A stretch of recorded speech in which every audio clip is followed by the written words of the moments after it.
I'm Jen Taylor Skinner, and this is the Electorette. On this episode, I have a conversation with Alabama Representative Marilyn Lands. Marilyn Lands made headlines earlier this year when she defeated a Republican in a special election and flipped a red district, a district that Trump previously won by a large margin. And she did it by telling her own abortion story. I spoke with Representative Lands about that election and how other Democrats running in red states can lean into their personal stories to win elections and possibly flip a few more red districts. So without further ado, please enjoy my conversation with Representative Marilyn Lands. Representative Marilyn Lands, welcome. Thank you for joining me. Happy to be here. You know, your name comes up often on my podcast when we talk about electoral politics, especially in the South. You flipped a Republican district in Alabama from red to blue, right? It was a special election earlier this year. And as a reminder to people, Trump won the state, I think, by, capturing 62% of the vote in 2020. So it was a huge win, right? Yeah. And the thing that they talk about is the fact that you campaigned on abortion rights, right? And, not only did you do that, but you decided to tell your own story and center your own story on the campaign trail. And I was just curious as to at what point did you decide that you were okay with being that vulnerable? And was that a hard decision for you? It was not a hard decision. When I ran in 2022, the Dobbs decision wasn't there until later in the campaign. So it wasn't part of our messaging.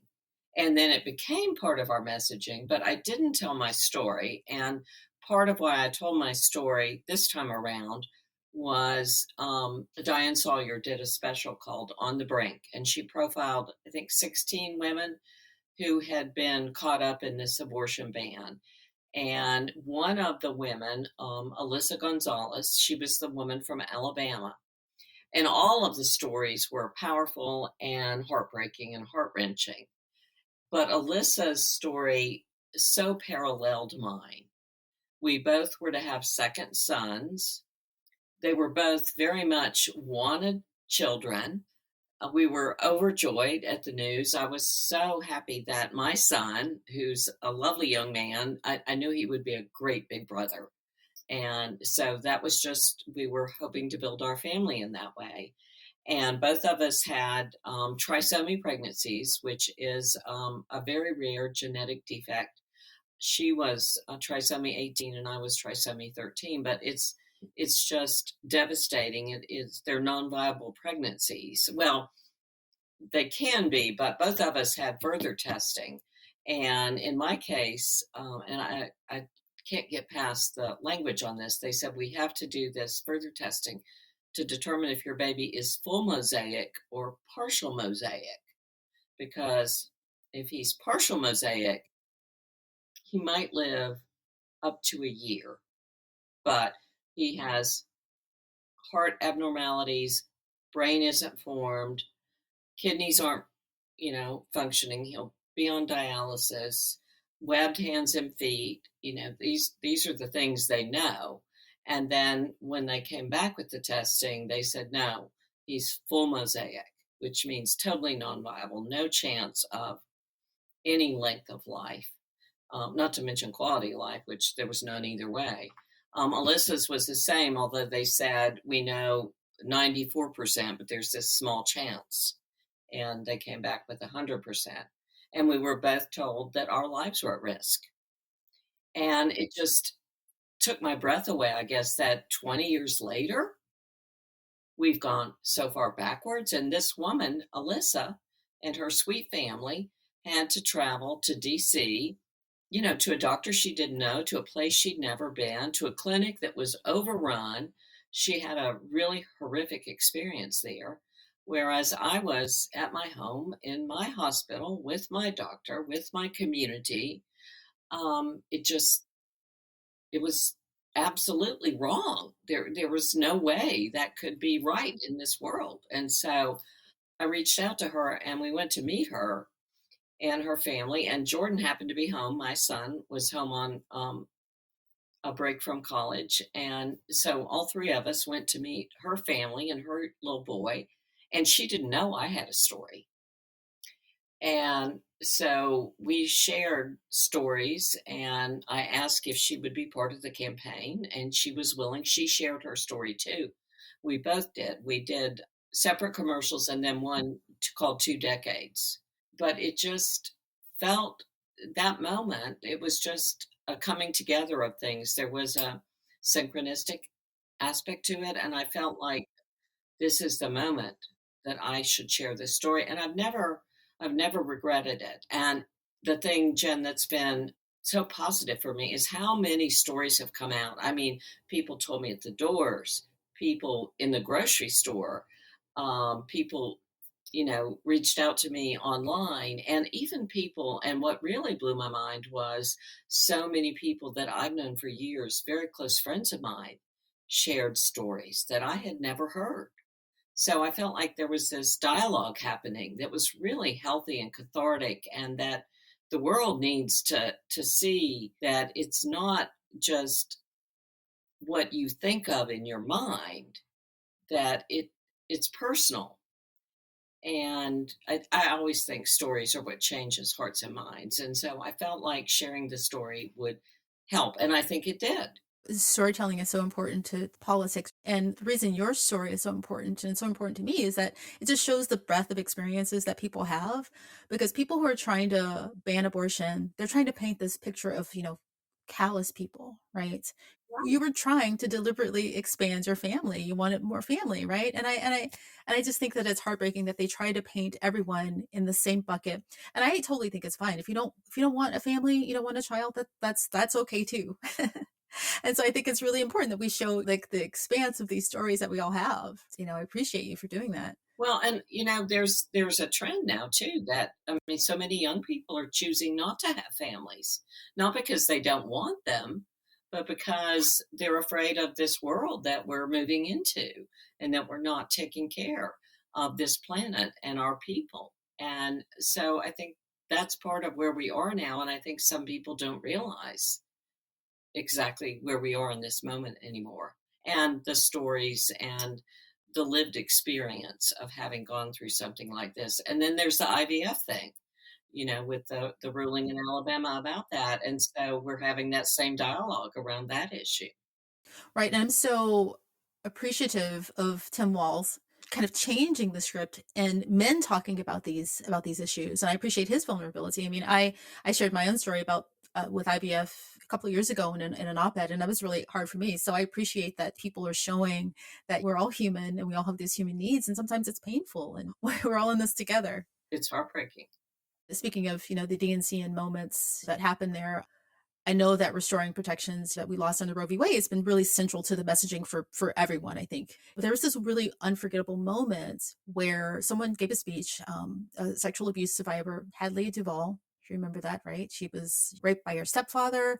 And if I have the details correct, I think she was 12 years old when she found out that she was pregnant. And, she sought an abortion. And there was a moment where she was recalling the remarks that Donald Trump made at some point. He said, abortion bans are a beautiful thing, which is problematic for so many reasons. But her response, she said this on the stage. She said, "What is so beautiful about a child having to carry her parents' child?" And when And she she was said that, there. you could hear a Yeah. pin drop. You could hear a pin drop, right? That moment.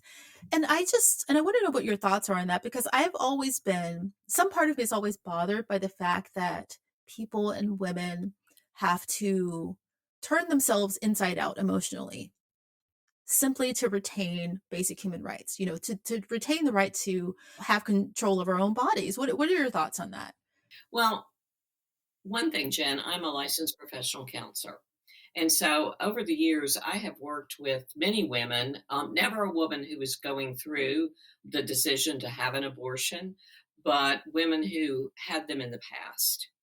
And so I've had, women whose parents forced them to have an abortion. I've had women whose parents forced them to have the baby and put that baby up for adoption. And so I've probably maybe had 10 or 12 cases like that, because I specialize in women's issues and grief. And the thing that I have taken away from that is it comes down to choice. And when a woman made the choice to continue the pregnancy and give the baby up for adoption, or when she made the choice to have an abortion, she's at peace. But when the parents, the partner, the boyfriend decided for her this is what is going to happen, those women are haunted by those decisions.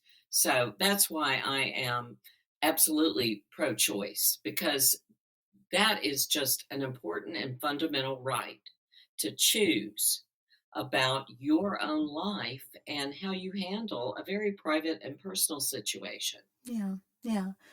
I am from the South too. I'm in Seattle right now, but I'm from the South. I grew up in Memphis, Tennessee, home of the blues. Yes. Yeah, and whenever I talk to people about electoral politics, and we talk specifically about states like Alabama or Tennessee, people always assume that those states will always be red, right? And that's bothersome to me, and it makes me a little bit sad because what it implies is that those people perhaps aren't reachable on issues like abortion rights, or any other kind of rights. And it implies that, like, the people who are in the LGBTQ community, right, we can just kind of toss away their rights. And people who live in those states they're always on the front lines of the most oppressive laws that are going to be passed in this country, right? They're going to be first to experience abortion bans. Like, if you look at the abortion ban map, it's always the states at the bottom of the map And that have a worse in ban. Alabama spreads. Exactly, exactly. So you did something pretty incredible by flipping that district. And I just want to know if you have any lessons for other people who are running in red states from your experience. Well, I will tell you that my election or my race in 2022 and my race in 2024 were totally different. There was a different energy and a different feel about it. And I felt like people were willing to cross the line to vote for this issue. I also felt that voters were being more thoughtful. They were really, for the first time, looking at the candidate and the issues and not just voting with the big lever, which we can do in Alabama. I my volunteers knocked, friendly doors, but I knocked Republican doors, and I had so many people tell me that men, not just women, men would say, I appreciate what you're doing. I'm voting for you because of my daughter or because of my granddaughters. So I felt like, and there was a sense that we've gone too far. We've gone too far, and I'm changing my tune because this is not acceptable. So it was just a different campaign. It was a different energy, and I felt like people were starting to be more thoughtful and really looking at the issues instead of voting as they traditionally would have. Yeah. Well, that surprised me. Did it surprise you that men were saying this? Because it surprised me when you told me. Because I made an assumption that perhaps the women were voting differently than their husbands, which is sometimes the trend in red states. It was sort of a trend, and we noticed that in this election that there were a lot more women at the polls. And Yeah. but I also felt like, and in the Diane Sawyer special, and Alyssa's husband, he really spoke to the issue of, I think sometimes we forget about men and we define this as a woman's issue, and yet it's a family issue. Miscarriage, these kind of pregnancies, abortion, IVF have been a lonely journey for people. And I think sometimes it's even lonelier for men because as women, even if we don't tell a lot of people, we probably have a girlfriend we can talk to about it. And I think for men, sometimes they just have to be stoic and move on. So I don't know. It was interesting that so many men talked about that and shared stories. It wasn't just the women who shared stories. They talked about their wives' experience or their daughters and their struggles to get pregnant and build a family. So, I mean, it's not just a woman's issue. No, absolutely not. Right. And that's such an important point, how men generally feel about these things. And I think people forget that when you have a couple that is trying to grow their family and the woman has miscarriage, they both have a loss, right? Absolutely. Yeah. So we should talk about that more, just generally. We should. We should. I think, and I hope that's one thing that's coming out of this is that people are starting to talk about these things and they're not shrouded in secrecy anymore. That I mean, they're part of who we are and it's a grief experience and we need to go through the grieving of it and you can't really do that in private. So what are you working on next? What are your upcoming legislative goals? So, two things. I think I tried to introduce a bill, and I'm going to reintroduce it next session. It provides presumptive eligibility to pregnant women for Medicaid in Alabama. I think there's 30 something states that have that now. We're following Mississippi, who just did that. But I want to focus on maternal health care. Alabama, of course, has the highest maternal mortality rate. I'm very concerned about the trends in Alabama and other states, especially that have rural healthcare issues. And I'm also focusing on mental health, especially the juxtaposition of mental health and education. And I have no words really to describe how distressed I am about our children today. And we're way past crisis with suicide and substance abuse and bullying and all of that. And so those are areas I hope to focus on. But I am very hopeful for November. I'm also very hopeful for 2026. I think things are changing. There's always these times in history where the pendulum swings. And I think I've been saying for a long time, it's going to happen. And I think we're finally there. What's the title of the bill? The maternal health It's care the bill? Alabama Maternal Health Care Act. Okay. And can you tell me more about what concerns you about the children? You said you're very concerned about children. What specifically, is there a specific issue that you want to focus on legislatively? Mental health issues and being able, one of the things I think our teachers aren't really trained to handle mental health issues. And I hear from teachers that they can't really teach anymore because they've got a kid having an anxiety attack, or they've got some social media thing going around about, some kid that, somebody posted something and all of a sudden there's all this drama and they feel like they can't do the job they're there to do, and they're not equipped to handle what's actually happening in the classroom. Right. And so the teachers suffer, the kids suffer. Like, what's the right solution for something like that? It just seems like a really hard problem to solve, because you're right, they're not trained in mental health. They're trained to teach kids, right? Like, so how do you even solve something like that? Well, part of it, I think, is looking at the curriculum that teachers have and making sure that they have some training while they're in school, and then also with their continuing education, that they have to have some hours every time in that. And also that we get in with the kids. In Alabama, we're fortunate that we have mental health professionals in the schools, which is great because a kid can go see a counselor. But it's only the kids that want to see a counselor, and it's only when the parent says okay, because if you're under 14, you need consent. And I want those professionals to be able to get in the classroom and help all kids understand how to manage their emotions, because that's not really taught. And often what happens at home isn't a good mirroring experience. What their skills are, how they cope is unhealthy. And it's never wrong to be angry. I mean, the world needs Yeah. angry people, right?